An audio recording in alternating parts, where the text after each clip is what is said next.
Good afternoon. నేను Dr.Nagarjuna Gottipati-interventional cardiologist, Sreshta Hospitals, Guntur.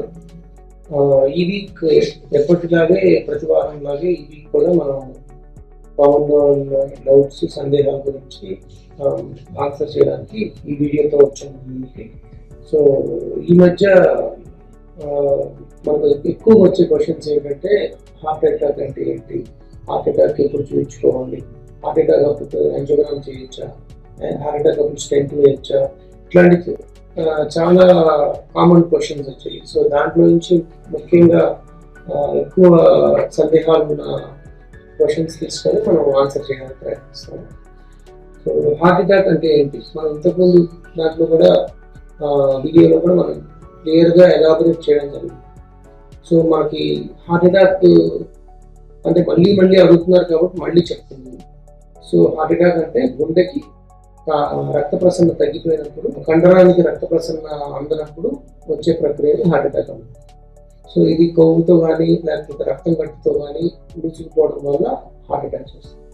So ఎక్యూట్గా అంటే సడన్గా నొప్పి రావడం ఇదంతా ఏంటంటే రక్తం గడ్డ ఏర్పడినప్పుడు హార్ట్ అటాక్ వస్తుంది.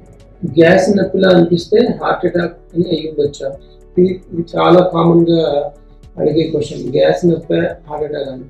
సో మీరు కానీ మీకు కానీ షుగర్ కానీ బీపీ కానీ ఇంట్లో ఎవరికైనా గుండె జబ్బులు కానీ వంశపారంపర్యంగా ఎవరికైనా గుండె జబ్బులు ఉంటే పర్టికులర్గా మీకు ఏ రకమైన నొప్పి ఉన్నా, అంటే గ్యాస్ నొప్పి లేకపోతే తేకులు రావడం పట్టుకోవడం అట్లా ఉన్నా కూడా ఒకసారి ఈసీజీ చేయించుకోవడం మంచిది. ఎందుకంటే 90% వాళ్ళకి క్లియర్గా అంటే గుండె నొప్పి అంటే ఇక్కడ భారంగా బరువుగా చేయి జాలు వచ్చినట్టు అందరికీ అట్లా రాదు.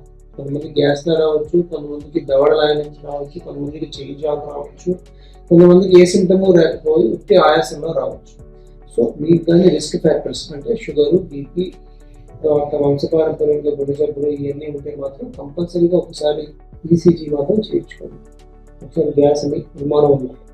ఒకవేళ గుండె జబ్బు కాదు అన్నప్పుడు మనం నెక్స్ట్ ఎవాల్యుయేషన్ మనం చేయొచ్చు.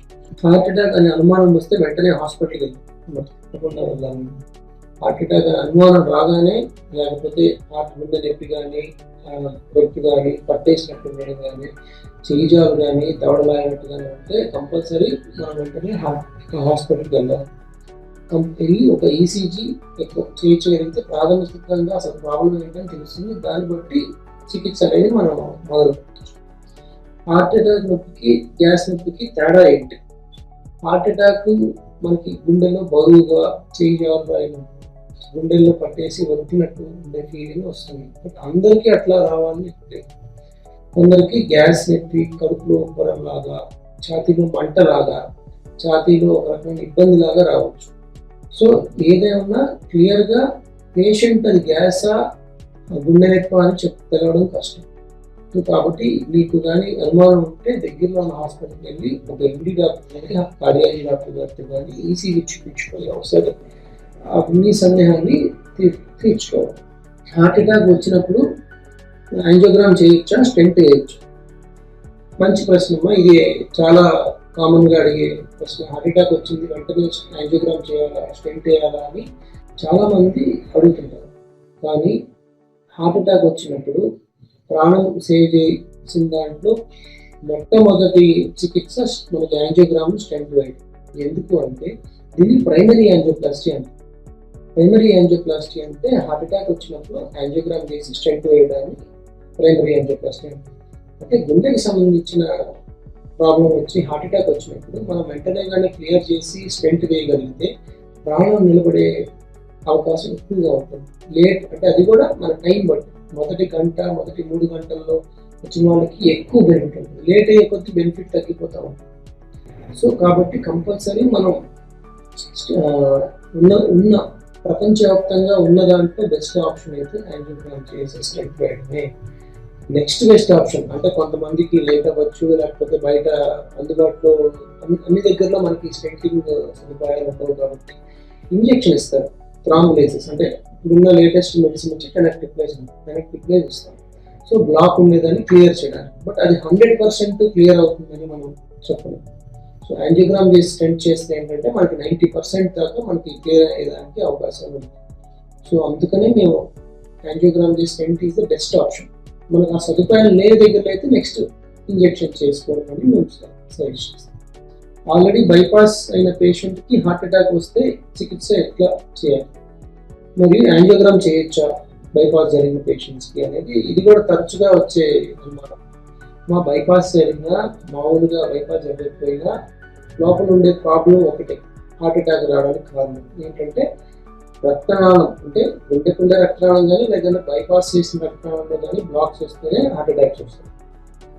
దానికి కానీ నార్మల్గా కానీ ట్రీట్మెంట్ ఒకటే ఉంటుంది. వీటికి కూడా మనం యాంజియోగ్రామ్ చేసి ఆ బ్లాక్ను క్లియర్ చేయొచ్చు, లేదా మనకు సదుపాయం, మన యాంజియోగ్రామ్ సదుపాయం లేని దగ్గర అయితే ఇంజెక్షన్ చేయొచ్చు. సో ఆ అపోహ అనేది పెట్టుకోకూడదు. సో బైపాస్ అయితే యాంజియోగ్రామ్ చేయొచ్చా, బైపాస్ అయితే స్టెంట్ వేయచ్చా, బైపాస్ అయినా స్టెంట్ వేయచ్చు, స్టెంట్ ఆల్రెడీ చెరుగున్నా కూడా స్టెంట్ వేయచ్చు, హార్ట్ అటాక్ వచ్చినప్పుడు కూడా స్టెంట్ వేయచ్చు. సో మీ అపోహలు మనం ఏం చెప్తామంటే మన పక్కన ఇంట్లో వాళ్ళు లేకపోతే తెలిసిన వాళ్ళు చెప్పే దాని గురించి మనం ఎక్కువ ఆలోచించి దాని గురించి కన్ఫ్యూజ్ అయిపోతుంది. అంటే చాలా ఉదాహరణకు మన పేషెంట్స్ చాలామంది మాకు తెలిసిన బాబాయ్ గారికి హార్ట్ అటాక్ వచ్చినది, అప్పుడు వేరే ట్రీట్మెంట్ చేశారు అంటే ఆయనకు అది కరెక్టే ఉండొచ్చు. ఇప్పుడు మనకి ఉన్న ప్రాబ్లంకి మనకి ఏంటి కరెక్ట్ అనేది మనకు అక్కడ ఉన్న గుండె వైద్య నిపుణులు గారు చూసి చెప్తారు. ఎందుకంటే అన్ని హార్ట్ అటాక్లు ఒకలాగా ఉండవు, అన్ని హార్ట్ అటాక్ ట్రీట్మెంట్ కూడా ఒకటే ఉంటుంది. ఫస్ట్ అన్ని హార్ట్ అటాక్స్ మన యాంజియోగ్రామ్ స్టెంట్ అది వేయచ్చు.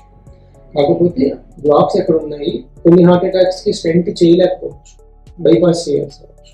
కొన్ని హార్ట్ అటాక్స్కి స్టెంట్ వేసే ముందే రక్తనాళం తెరుచుకోవచ్చు, అప్పుడు నేను స్టెంట్ వేయను, కొట్టి ఇంజెక్షన్స్తోనే చేస్తాను. ఆ పర్టికులర్ పరిస్థితుల్లో ఆ పర్టికులర్ ప్రాబ్లం ఉన్న దగ్గర నిర్ణయం తీసుకోవడం జరుగుతుంది. అన్నిటికీ ఒకే రకమైన ట్రీట్మెంట్ కుదరదు. ఏ ప్రాబ్లంకి ఏ పేషెంట్కి ఆ పరిస్థితిని బట్టి మనం ట్రీట్మెంట్ చేయాలి.